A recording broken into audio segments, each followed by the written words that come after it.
Hello students.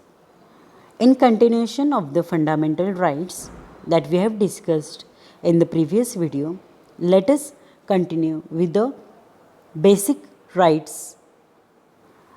The fundamental rights are divided into three parts. Let us discuss the basic right in which the right of equality will be discussed during this discussion. The right to equality, Article 14 says that the state shall not deny to any person's equality before the law or the equal protection of the law within the territory of the India. This provision confers right on all the persons, whether citizens or the foreigners. Moreover, the word person include a legal person with, that is statutory corporations, companies, registered societies or any other type of legal person. The concept of equality before law is of British origin, while the concept of equal protection of law has been taken from the American Constitution. The first concept connotes the absence of any special privilege in favor of any person. So there will not be any special privilege will be given in favor of any person. The equal subjection of all the persons to the ordinary law of land administered by the ordinary law of court, and no person, whether rich, poor, high or low, official or non-official, is above the law. The second concept, on the other hand, connotes the equality of treatment under equal circumstances, both in the privileges conferred and liabilities imposed by the law. So, under equal circumstances, equal treatment should be given to all the people. The similar application of the same law to all the persons who are similarly situated. So, in case of similar situations, similar laws are applicable, or the similar application of law is carried out. The like should be treated alike without any discrimination. So, there should not be any discrimination between like and alike. Thus, the former is negative concept while the latter is the positive concept. However, both of them aim at establishing equality of legal status, opportunity and justice. The Supreme Court held that where equal and unequal are treated differently, Article 14 does not apply. While the Article 14 forbids class legislation, it permits a reasonable classification of a person, object and transaction by the law. But the classification should not be arbitrary, artificial or invasive. Rather, it should be based on the intelligible, differential and substantial distinction, rule of law in an element of concept of rule of law. The concept of equality before propounded by A.V. Dacey, the British jurist, his concept has the following three elements or the aspect. 1. Absence of arbitrary power, that is, no man can be punished except for a breach of law. So, unless and until the person breaks the law, he will not be punished. Equality before the law, that is, equal subjection of all the citizens, rich or poor, high or low, official or unofficial, to the ordinary law of land administered by ordinary law court. The primacy of the right of the individual, that is, constitution, is the result of right of individual as defined as and enforced by the court of law rather than the constitution being the source of individual right. First and second element are applicable to the Indian system, and the third one and not the third one. In the Indian system, the constitution is the source of individual rights.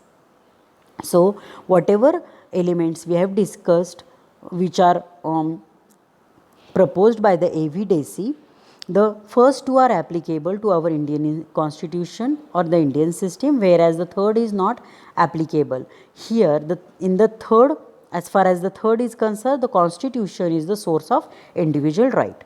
Supreme Court held that the rule of law as embedded in Article 14 is a basic feature of the constitution. Hence, it cannot be destroyed even by the amendment. Prohibition of discrimination on certain ground. Article 15 provides that the state shall not discriminate against any citizen on the ground of their religion, race, caste, sex, or place of birth. The two crucial words in this provision are discrimination and only. The word discrimination means to make an adverse distinction with regard to or to distinguish unfavorably from the other. The use of word only connotes that the discrimination on the other ground is not prohibited. The second provision of Article 15 say that no citizen shall be subjected to any disability, liabilities, restriction or the condition on the grounds only of religion, race, caste, sex or birth of place with regard to the access to the shop, public restaurant, hotels and place of public entertainment or the use of wells, tank, bathing ghats, road and places of public. Resort maintaining wholly or partly by the state fund by or the dedicated to the use of general public. This provision prohibits the discrimination both by the state and private individual, while the former provision prohibits the discrimination only by the state. There are three exceptions to this general rule of non-discrimination. The state is permitted to make any special provision for women and children. For example, reservation for the seats of women in the local bodies or the provision of free education for the children. The state is permitted to make any special provision for the advancement of any socially and educationally backward classes of citizens or for the scheduled castes and scheduled tribes. For example, reservation of seats for or fee concession in the public educational institution. The state is empowered to make any special provision for the advancement of any socially and educationally backward classes of citizens or for the scheduled castes or the scheduled tribes regarding their admission to the educational institution, including private educational tuitions, whether aided or unaided by the state, except the minority educational institution. The last provision added by the 93rd Amendment Act 2005 in order to give effect to this provision, the Center enacted the Central Educational Institution, that is Reservation in Admission Act 2006, providing a quota of 27% for the candidate belonging to the other backward classes in all the center higher educational institution, including the Indian Institute of Technology, that is IITs, and IIMs, that is Indian Institute of Management. In April 2008, the Supreme Court upheld the validity of both. The Amendment Act and OBC Quota Act, but the court directed the central government to exclude the creamy layer, that is advanced section, amongst the OBC while implementing the law. Now, what is meant by the creamy layer?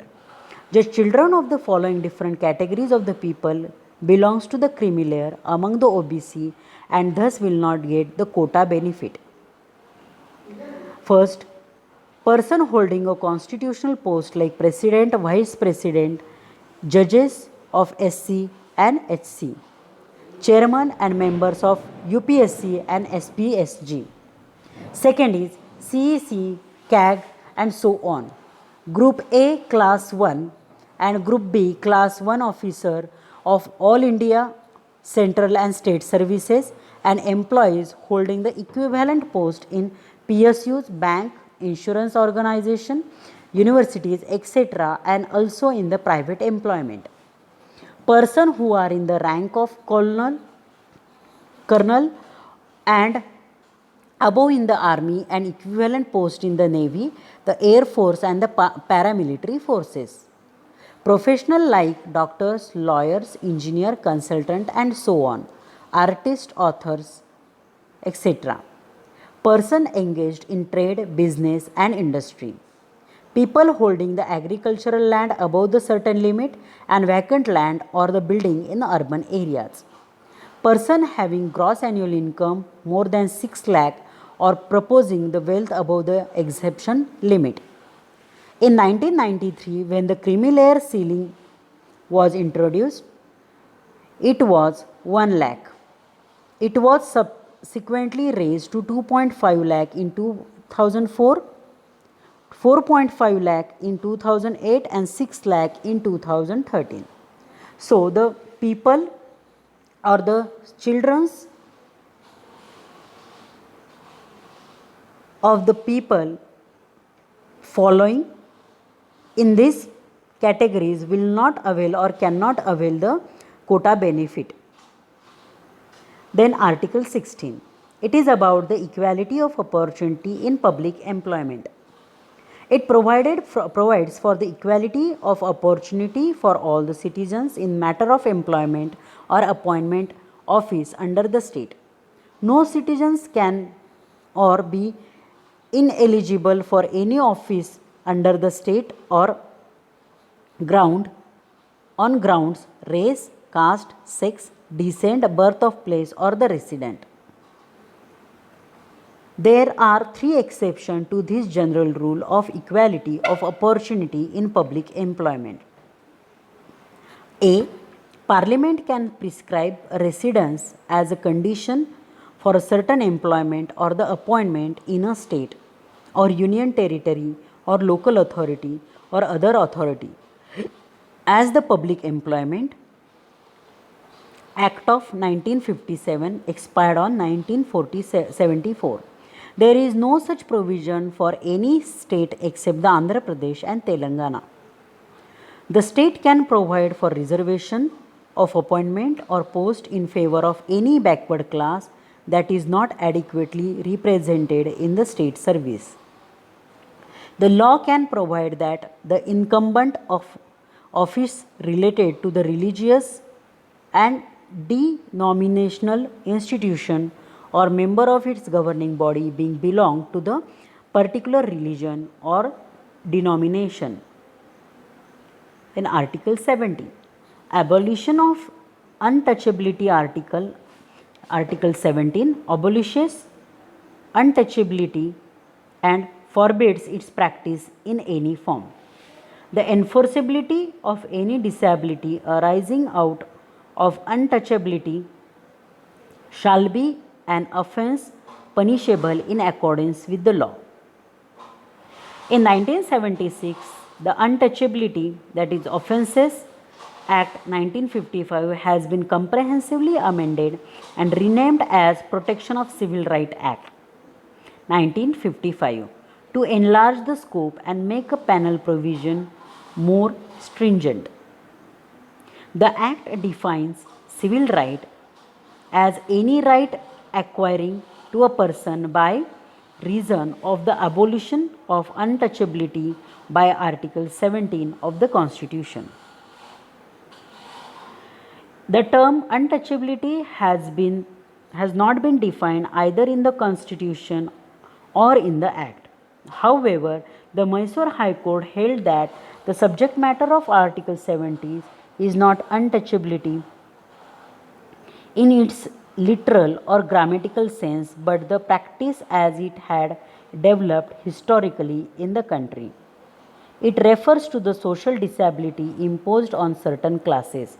So, untouchability means the social disabilities or certain social access imposed on the certain classes of person by the reason of their birth in certain caste. Hence, it does not cover a social boycott of few individuals or their exclusion from the religious services, etc. Under the Protection of Civil Rights Act 1955, the offences committed on the ground of untouchability are punishable either by imprisonment up to 6 months or by fine up to 500 or both. A person convicted of the offense of untouchability is disqualified for the election to the parliament or state legislature. The act declares the following acts as offenses. In this particular video, we have discussed about the right of equality, in which we discuss Article 14, 15 and 16 and their explanation about the equalities. Thank you for watching.